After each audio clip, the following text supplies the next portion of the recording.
Hi guys, welcome back to my channel. আজকের recipe হচ্ছে মাটনের লাল লাল ঝাল ঝাল ঝোল। আগের দিন সন্ধ্যাবেলার দিকে বাজারে গেছিলাম, তখন মাটনটা কিনে ফ্রিজে রেখে দিয়েছিলাম। তার ফলে এখন মাটনটা একটু শক্ত আছে, তো এইভাবে এটা রেখে দেবো, কোনো রকমের জলে ভেজাবো না। এইখানে আমি কেটে কুটে নিয়েছিলাম আলু, টমেটো স্লাইস করে, পেঁয়াজ, আদা রসুন আর পেঁয়াজ কুচি। কড়াইয়ের মধ্যে সামান্য পরিমাণ সরষের তেল নিয়ে নিয়েছি। সরষের তেলটা ভালোভাবে গরম করে কেটে রাখা আলুগুলো এর মধ্যে ভেজে নেব। আরেকদিকে আমি ছোট ছোট করে রাখা রসুন, আদা আর পেঁয়াজটাকে গ্রাইন্ড করে নেব। আজকের মাটনটা একটু অন্যরকমভাবে করব। তোমরা সবাই প্লিজ বাড়িতে একবার হলেও বানিয়ে দেখো, স্বাদটা সত্যিই খুব অসাধারণ আসে।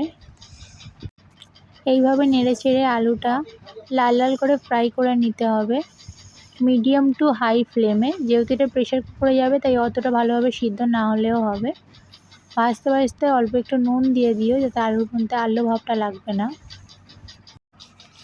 নুন দেওয়ার পরে কিছুক্ষণ নেড়ে চেড়ে আলুগুলো দেখছি লাল লাল করে ভাজা হয়ে গেছে। এবার আলুগুলো তুলে নেব। ওই কড়াইতেই আরও কিছুটা তেল দিয়ে দেব। তারপর দিয়ে দেবো তেজপাতা, শুকনো লঙ্কা আর সামান্য পরিমাণে গোটা গরম মশলা। আর গরম মশলার মধ্যে সিম্পল দিয়েছিলাম দারচিনি, এলাইচি, লবঙ্গ আর সামান্য পরিমাণ গোলমরিচ গোটা। তারপর তেল গরম হয়ে যাওয়ার পর কুচনো রাখা পেঁয়াজগুলো দিয়ে দেব। এরপর পেঁয়াজগুলো লাল করে ভেজে নিতে হবে। তারপর এর মধ্যে দেব সামান্য পরিমাণ নুন দেওয়ার পরে পেঁয়াজগুলো অনেকটা নরম হয়ে যাবে। পেঁয়াজটা অনেকটা নরম হয়ে গেছে।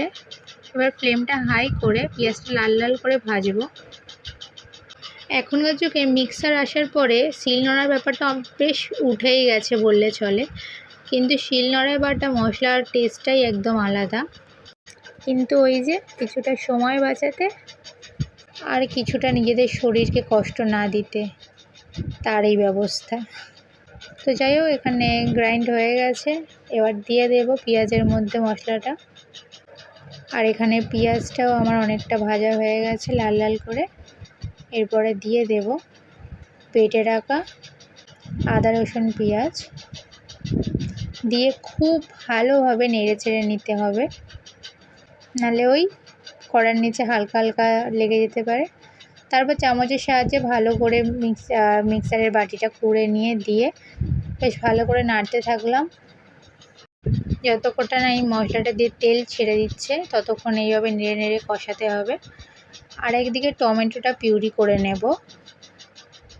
অনেকেই দেখেছি এই টমেটোর মধ্যে কিছু সামান্য পরিমাণ কাঁচা লঙ্কা বা শুকনো লঙ্কা অ্যাড করো ঝাল হওয়ার জন্য, কিন্তু আমি এটাকে পুরোপুরি অ্যাভয়েড করি।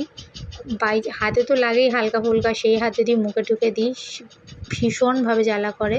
তো আমি এইভাবে অ্যাভয়েড করি। ইভেন কি আমি তরকারিতেও কোনো রকমের কাঁচা লঙ্কা কুচি করে দিলে আমি কাঁচির সাহায্য নিই, এইভাবে খুব সুন্দরভাবে কাটা হয় আর ঝালও লাগে না হাতে পাতে।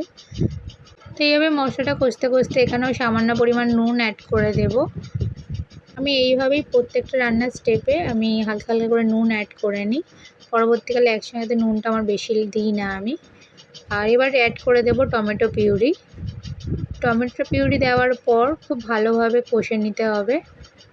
তারপরে আলাদা জায়গায় রেডি করব মশলা। এই মশলাটা কিভাবে রেডি করি তোমরা দেখে নাও। তোমরা হয়তো অনেকেই এইভাবে বানাও, বা যারা জানে না তারা প্লিজ একবার ফলো করো।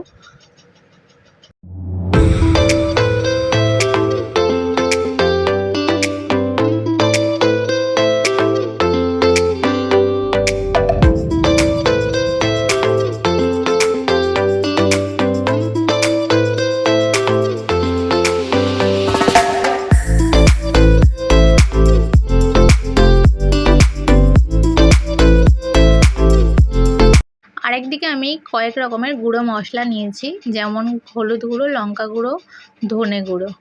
এইগুলোকে আমি টমেটোটা পিউরি করার পর ওই মিক্সের জারে সামান্য পরিমাণ জল দিয়ে ভালো করে বাটিটা ধুয়ে ওই বাটির জলটাই এখানে আমি ইউজ করলাম। এইভাবে ভালো করে জলের সাথে মশলাগুলো মিশিয়ে নিয়ে একটা থিক ব্যাটার তৈরি করতে হবে। এইখানে আমি 3 ধরনের মশলা ইউজ করেছি। আর একটা মশলা ইউজ করেছি, সেটা হচ্ছে ডাইরেক্ট মাটনে দিয়েছিলাম গুঁড়ো গরম মশলা, মানে শাহি গুঁড়ো গরম মশলা। দেখো ব্যাটারের থিকনেসটা ঠিক এইরকম হবে। এরপর এইটা আমি ঢেলে দেব লাল লাল করে ভাজা পেঁয়াজের মধ্যে। এরপর খুব ভালোভাবে নেড়ে নিতে হবে।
এরপর ম্যারিনেট করা মাংসটা দিয়ে দেবো, দিয়ে খুব ভালোভাবে নেড়ে নেব। আমি ম্যারিনেট করেছিলাম গুঁড়ো লঙ্কা, সামান্য পরিমাণ হলুদ গুঁড়ো আর ধনে গুঁড়ো দিয়ে, আর দিয়েছিলাম 3 চামচ মতো সর্ষের তেল দিয়ে খুব ভালো করে ম্যারিনেট করে 1 ঘন্টা মতো রেখেছিলাম। এরপর খুব ভালোভাবে এইভাবে নেড়ে নিতে হবে। 20 মিনিট ধরে মশলাটা কষেছিলাম। এবার আধ ঘন্টা 40 মিনিট ধরে মাটনটা কষবো, তারপর দেবো প্রেশার কুকারে। জেনারেলি আমরা প্রেশার কুকারেই মাটনটা বানিয়ে খাওয়া হয়।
Please like, comment and subscribe.